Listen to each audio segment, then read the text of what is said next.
உச்சநீதிமன்றம் சொல்லியிருக்கக்கூடிய கருத்து மிக முக்கியமான கருத்து. மிக வேகமாக, அதாவது குறிப்பாக வெயில்ல வந்த உடனே எவ்வளவு வேகமா அமைச்சர் பதவி கொடுத்திருக்கீங்க, எவ்வளவு முக்கியமான துறை கொடுத்திருக்கீங்க. முதலமைச்சர் அவர்கள், மாண்புமிகு திரு மு.க. ஸ்டாலின் அவர்கள் கோயம்புத்தூர் விழாவில் சொன்ன பேச்சை நான் மேற்கோள் காட்டுறேன். என்னுடைய மகன் உட்பட திமுக அமைச்சரவையில் இருக்கக்கூடிய எல்லா அமைச்சர்களையும் பார்க்கும் பொழுது செந்தில் பாலாஜி தான் சிறந்தவர்ங்கிறார். எப்ப சொல்றாருன்னா, வெயிலிருந்து இருந்து வெளியே வந்து 2 வாரத்துல அமைச்சர் பொறுப்பை ஏற்றுக்கொண்டு அவரை மேடையில அமர்த்தி வைத்துக் கொண்டு முதலமைச்சர் வாசிக்கக்கூடிய பாராட்டு பத்திரம், இதையெல்லாம் சுப்ரீம் கோர்ட் பாக்குறாங்க. அதைத்தான் மாண்புமிகு நீதிபதி அவங்க சொன்னாங்க.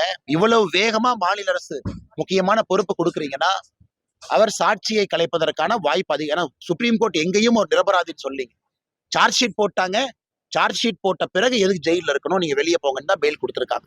இதை தமிழக மக்கள் பாக்குறாங்க. ஏன்னா உயர்நீதிமன்றம் என்ன கருத்து சொன்னாலும் கூட தமிழக மக்கள் இதை உற்று பார்த்து கொண்டிருக்கின்றார்கள். ஏன்னா எந்த கோர்ட்ல வேணாலும் தப்பிச்சுக்கலாம்னா மக்கள் கோர்ட்ல அவங்க தப்பிக்கணும். அதற்கெல்லாம் மக்கள் நிச்சயமாக ஒரு பெரிய ஒரு பதில் 2026 கொடுப்பாங்கன்னு எனக்கு நம்பிக்கை இருக்குங்கன்னா, அதே நேரத்துல உச்சநீதிமன்றத்தை பொறுத்தவரை 13ஆம் தேதிக்கு தள்ளி வச்சிருக்காங்க. 13ஆம் தேதி நிச்சயமாக உச்சநீதிமன்றம் ஒரு ஸ்ட்ராங்கான ஒரு ஸ்டேட்மெண்ட் கொடுப்பாங்கிறது எங்களுடைய நம்பிக்கை.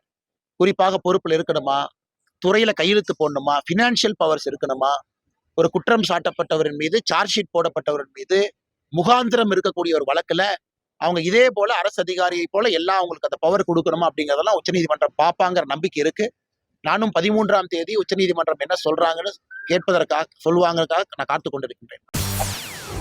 செய்திகளை உடனுக்குடன் தெரிந்து கொள்ள உடனே சப்ஸ்கிரைப் பண்ணுங்க.